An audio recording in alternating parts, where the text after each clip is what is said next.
Hi friends, இன்னைக்கு என்ன பார்க்க போறோம்னா பஞ்சாபி ஸ்டைல்ல ராஜ்மா மசாலா ரெசிபி எப்படி செய்யுதுன்னு பார்க்கலாம். அதுக்கு ஒரு மிக்ஸி ஜார்ல 2 பெரிய வெங்காயம், 5-6 பல்லு பூண்டு, இஞ்சி போட்டு நல்லா ஃபைன் பேஸ்டா அரைச்சு எடுத்து வச்சுக்கோங்க.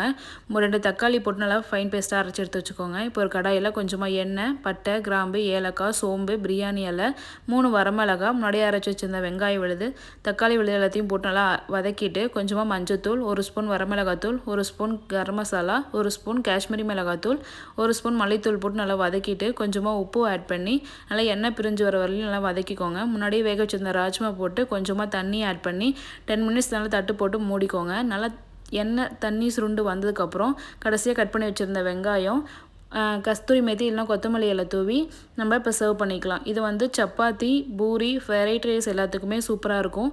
ட்ரை பண்ணி பார்த்துட்டு எப்படி இருந்துச்சுன்னு கமெண்ட் பண்ணுங்கள். என்னோட சேனல் உங்களுக்கு பிடிச்சிருந்தா லைக் பண்ணுங்கள், ஷேர் பண்ணுங்கள், கமெண்ட் பண்ணுங்கள்.